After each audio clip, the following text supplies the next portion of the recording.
कहानी की शुरुआत होती है मैथ्यू से, जिसकी पत्नी क्लेयर को कैंसर है। मेडिकल साइंस के हिसाब से अब उसका इलाज करना संभव नहीं है, क्योंकि कैंसर पूरे शरीर में फैल चुका है। क्लेयर भी यह बात अच्छी तरह जानती है, इसीलिए उसने इलाज कराना भी छोड़ दिया था। यहाँ तक कि अब वो अपने ब्लड सैंपल भी नहीं देती थी, लेकिन मैथ्यू के जोर देने पर उसे मजबूरन अपना ब्लड सैंपल देना पड़ता है। नर्स उसके ब्लड सैंपल लेने के बाद जैसे ही घर से जाती है, मैथ्यू का कजिन उसे रोक लेता है और उसी वक्त मैथ्यू अपनी पत्नी के ब्लड सैंपल चुरा लेता है। ये उसने क्यों किया, इसका राज हमें आगे चलकर पता चलेगा। जब नर्स चली जाती है, मैथ्यू का कजिन उससे पूछता है कि उसने ऐसा क्यों किया। मैथ्यू सिर्फ इतना कहता है कि उसने क्लेयर को ठीक करने का एक नया तरीका ढूंढ लिया है। जाहिर सी बात है, उसने खून चुराया था तो वो कुछ अनोखी विधि करने वाला था। अब वो एक बार में जाता है और वहाँ एक आदमी से मिलता है जिसका नाम अल है। अल उसे एक रिचुअल के बारे में बताता है जिससे वो क्लेयर को ठीक कर सकता है। अल और मैथ्यू एक भारी बोरी को उसके घर लेकर आते हैं। अल उसे कहता है कि इस बोरी को ऐसी जगह रखो जहाँ कोई और न जा सके, तो मैथ्यू इसे बेसमेंट में रख देता है। फिर अल उसे बताता है कि उसे एक मोमबत्ती जलानी है और क्लेयर के खून को उस बोरी में डालना है। खून डालने के बाद एक विश मांगनी है, लेकिन याद रहे, विश मांगने के बाद तुम्हें उस बोरी की तरफ देखना नहीं है, न ही उसे छूना है। यहाँ तक कि उस कमरे में भी नहीं जाना है जहाँ वो बोरी रखी है। तुम्हें उल्टे कदम पीछे हटकर वहाँ से लौट आना है और फिर इस बोरी का जादू दिखेगा। और एक और चीज, उस बोरी से किसी भी तरह की बात नहीं करनी है। मैथ्यू हंसते हुए कहता है, मैं पागल हूँ क्या, बोरी से बात करूंगा। अल जवाब में कहता है, तुम धीरे धीरे समझ जाओगे। 3 दिनों तक तुम्हारे घर में कुछ अजीब चीजें हो सकती हैं। तुम्हें उन चीजों को सहना पड़ेगा और 3 दिनों के बाद सब कुछ ठीक हो जाएगा। इतना कहकर अल मैथ्यू के घर से चला जाता है। उसी रात हम देखते हैं कि मैथ्यू बेसमेंट में जाकर वही रिचुअल करता है। एल के बताए अनुसार वो मोमबत्ती जलाता है और अपनी पत्नी क्लेयर का खून उस बोरी में डाल देता है। फिर एक इच्छा मांगकर उल्टे कदम पीछे हटता है, लेकिन जैसे ही वह दरवाजा बंद करने लगता है, उसका लाइटर कमरे के अंदर गिर जाता है। लाइटर उठाने के लिए उसे फिर से दरवाजा खोलना पड़ता है और इसी तरह वह रिचुअल का एक नियम तोड़ देता है, क्योंकि अब उसकी नजर उस बोरी पर पड़ चुकी थी। वह बोरी हिल रही थी, जैसे उसमें कोई ऊर्जा या शक्ति थी। मैथ्यू इन सारी चीजों को नजरअंदाज करते हुए वहां से बाहर निकल जाता है। हमें दिखाया जाता है कि मैथ्यू ने क्लेयर के लिए एक स्टूडियो भी बनाया था। दोनों ही गायक थे और मैथ्यू चाहता था कि वे यहाँ अपने गाने रिकॉर्ड करें, लेकिन शायद क्लेयर इस स्टूडियो को देखे बिना ही मर जाएगी। एक दिन मैथ्यू अपने कजिन से बात कर रहा होता है, तभी अचानक उसे क्लेयर की आवाज सुनाई देती है। वह तुरंत उस कमरे की ओर दौड़ता है और देखता है कि क्लेयर सो रही है। मतलब ये सब उसका भ्रम था। अगले दिन जब मैथ्यू खाना बनाने लगता है, तो उसे फिर से मोबाइल रेडियो पर एक औरत की आवाज सुनाई देती है। इस बार वह आवाज सुनकर डर जाता है। रात को भी जब वह सो रहा था, उसे किसी की आवाज सुनाई देती है और अब वह आवाज साफ ऐसा लग रहा था कि क्लेयर कह रही थी, मुझे समझ नहीं आ रहा कि मुझे कैंसर कैसे हो गया। मैथ्यू को कैंसर होना चाहिए था। ये सुनकर मैथ्यू को बहुत गुस्सा आता है। वह क्लेयर के लिए कितना कुछ कर रहा था और क्लेयर इस तरह की बातें कर रही थी। गुस्से में वह क्लेयर के कमरे में जाता है और देखता है कि क्लेयर सो रही है। उसने ऐसा कुछ नहीं कहा था। मैथ्यू को समझ आ जाता है कि शायद उसने जो बोरियों को तहखाने में रखा है, उन्हीं में छिपी किसी ताकत की वजह से यह सब हो रहा है। अगले दिन मैथ्यू का कजिन फिर से आता है और वे दोनों गोल्फ खेलने लगते हैं। गलती से उनकी बॉल तहखाने के उसी कमरे में चली जाती है जहां जाने की इजाजत किसी को नहीं थी। मैथ्यू का कजिन बॉल लेने के लिए जैसे ही उस कमरे में जाने लगता है, मैथ्यू उसे रोकता है और खेलने से मना करता है। मैथ्यू के कजिन को ये बात बहुत अजीब लगती है। जब मैथ्यू वहाँ से चला जाता है तो उसका कजिन उस कमरे को खोल देता है। वहाँ न सिर्फ वह बोरी देखता है, बल्कि वह उन रस्मों के कुछ नियम भी तोड़ देता है जिससे वह रस्म उल्टी पड़ सकती है। मैथ्यू का कजिन जब मैथ्यू से उस बोरी के बारे में पूछता है तो मैथ्यू को बहुत गुस्सा आता है।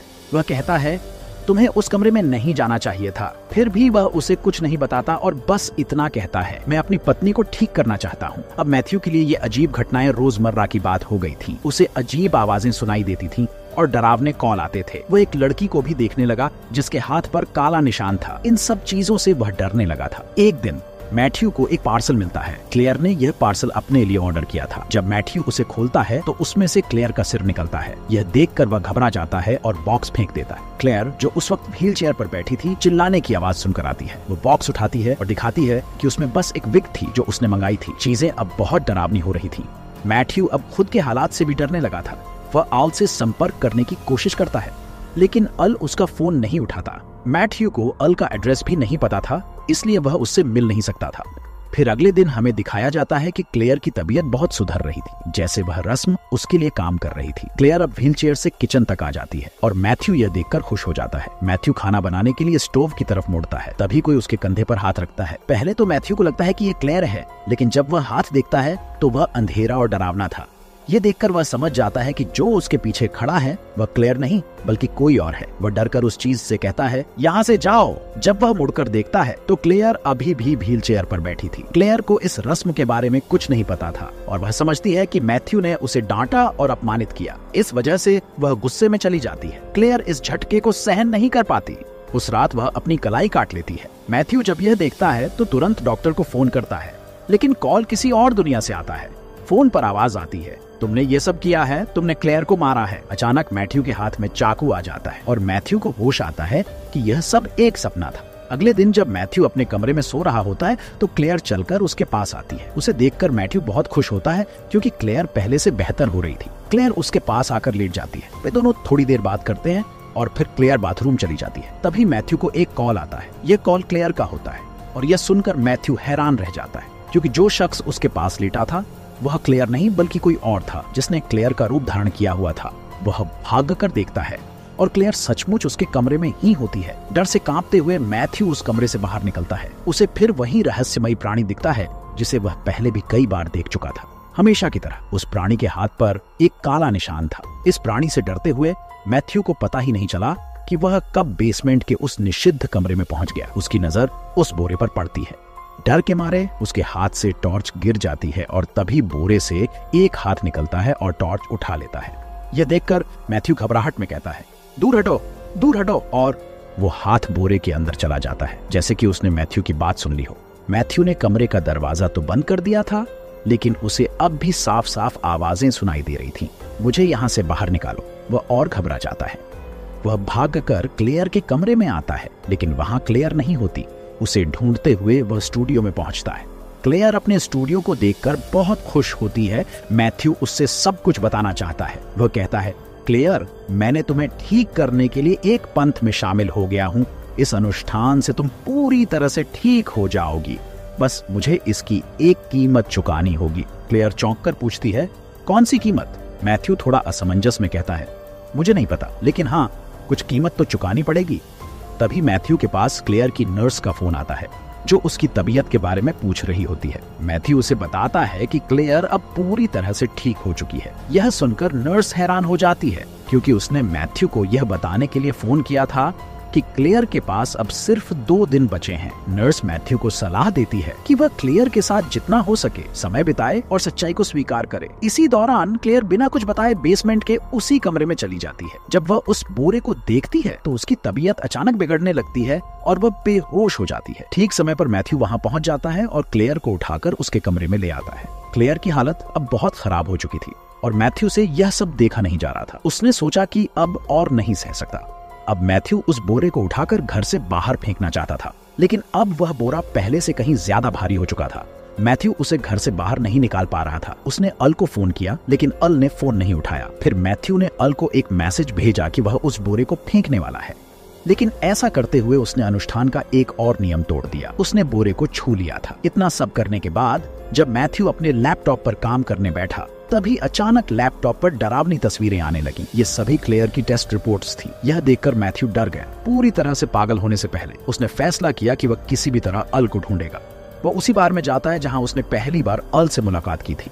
बार में काम करने वाली लड़की मैथ्यू की दोस्त थी। उसने बार के डेटा की मदद से अल के घर का पता लगाया। बिना सोचे समझे मैथ्यू अल के घर पहुंच जाता है। वह दरवाजा खटखटाता है और दरवाजा खोलने वाली लड़की को देखकर मैथ्यू सन्न रह जाता है। वह वही लड़की थी जिसे वह बार बार अपने घर में देखता रहता था, जिसके हाथ पर हमेशा एक काला निशान होता था। यह लड़की बेहद अजीब थी। मैथ्यू को उससे बात करने पर पता चला कि वो लड़की अल की बेटी है। अब वो अल को फोन करती है। जब अल वहां आता है तो उसकी बेटी कहती है, उसे समझाओ कि उसे सब कुछ स्वीकार करना पड़ेगा। यह अजीब बात सुनकर मैथ्यू कुर्सी से उठ जाता है। अल, जो उस लड़की का पिता है, उसे कहता है, ठीक है, मैं समझा दूंगा, तुम यहाँ से जाओ। अब अल मैथ्यू के पास आता है और उससे पूछता है, क्या तुमने किसी रस्म को तोड़ा है? जब मैथ्यू कुछ नहीं कहता तो अल उसे बताता है, देखो, इस रस्म में कई ताकतें शामिल हैं और वे तुम्हें डराएंगी। मैंने पहले ही तुम्हें बताया था। अब उन चीखों की आदत डाल लो और अब तुम्हें इससे भी बड़ी चीज सहनी पड़ेगी। मैथ्यू अल से कहता है, तुम साफ साफ क्यों नहीं कहते? इस पर अल उसे उस बैग की कहानी बताता है। असल में उस बैग में जो ताकत है वो किसी को नुकसान नहीं पहुंचाती, बल्कि वो हमें एक प्रतिस्थापन देती है। अल मैथ्यू को समझाने के लिए कहता है, जिस लड़की को तुम यहाँ देख रहे हो वो मेरी बेटी नहीं है। मेरी बेटी मर चुकी है और मैं किसी और के साथ रह रहा हूँ। अब तुम्हारे साथ भी यही होने वाला है और तुम्हें इस सच को स्वीकार करना पड़ेगा। अल मैथ्यू को बताता है कि जब उसने अपनी बेटी को बचाने की कोशिश की तो उस ताकत ने उसकी बेटी की जान ले ली और उसे बदले में एक प्रतिस्थापन दे दिया। अब वही ताकत मैथ्यू के साथ करने वाली थी। इसका मतलब था कि क्लेयर का इलाज नहीं हो रहा था, बल्कि उसे मार दिया गया था और उसकी जगह कोई और मैथ्यू के साथ रहेगा। मैथ्यू ने अल से पूछा, तो फिर तुम्हारी बेटी का शरीर कहाँ है?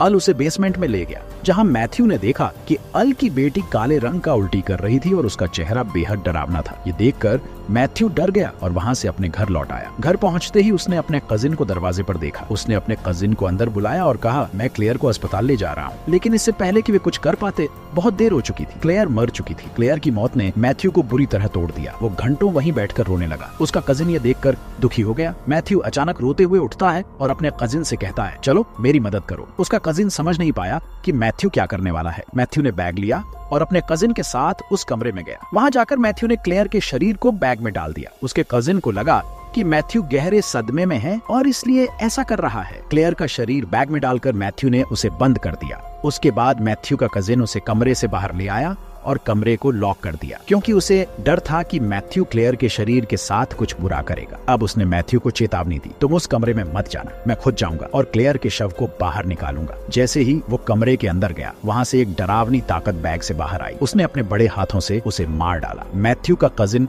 बुरी हालत में कमरे से बाहर आया। उसे देखकर मैथ्यू भी हैरान रह गया। फिर उसे उस ताकत का बड़ा हाथ दिखता है और अचानक वो ताकत मैथ्यू पर हमला करती है। इस समय वो ताकत पूरी तरह से नहीं दिखती, लेकिन ये दिखाया जाता है कि वो कुछ काला मैथ्यू के मुंह में उगल रही है और फिर दृश्य यहीं समाप्त हो जाता है। कुछ समय बाद एक नर्स क्लेयर की तबीयत देखने के लिए मैथ्यू के घर आती है। मैथ्यू दरवाजा खोलता है और ये देखकर हम हैरान हो जाते हैं कि मैथ्यू बिल्कुल ठीक था। वो ताकत जिसने उस पर हमला किया था, मैथ्यू पर इसका कोई असर नहीं दिख रहा था। मैथ्यू नर्स से ऐसे पेश आता है जैसे कुछ हुआ ही ना हो और क्लेयर जिंदा हो। वो नर्स को अंदर बुलाता है और जब नर्स क्लेयर के बारे में पूछती है तो मैथ्यू उसे कहता है, जाओ उसे कमरे में देख लो। मैथ्यू ये सब जानबूझकर कर रहा था। उसे पता था कि क्लेयर के कमरे में एक ताकत थी। जैसे ही नर्स अंदर गई, उस ताकत ने उसे मार डाला और फिर उसके शरीर को बैग में डाल दिया। नर्स की बलि के बदले में उस ताकत ने क्लेयर को फिर से जिंदा कर दिया। हालांकि वो सच में क्लेयर नहीं थी, बल्कि उसके शरीर में कोई और ताकत बस गई थी। अब वही ताकत मैथ्यू के साथ उसकी बाकी जिंदगी बिताने वाली थी। अब एक रस्म बाकी थी जिसे मैथ्यू को पूरा करना था। अपनी इच्छा पूरी करने के बाद उसे इस बैग को किसी और को देना था, जैसे अल ने उसे दिया था। इसके लिए वो अपने दोस्त से बार में मिला। उसकी माँ बीमार थी, तो उसने उसे इस रस्म में भाग लेने के लिए मना लिया, ये वादा करते हुए कि इससे उसकी माँ ठीक हो जाएगी। लड़की ने मैथ्यू की बात क्यों नहीं मानी होती? उसके सामने इस बात का सबूत था कि मैथ्यू की बीमार पत्नी क्लेयर उसके साथ बार में आती थी, डांस करती थी और बिल्कुल ठीक दिखती थी। हालांकि उसे क्लेयर की सच्चाई का पता नहीं था। मैथ्यू की बात मानकर वो लड़की बैग को अपने घर ले गई और इसके साथ ही मैथ्यू की पूरी रस्म और उसका उद्देश्य पूरा हो गया।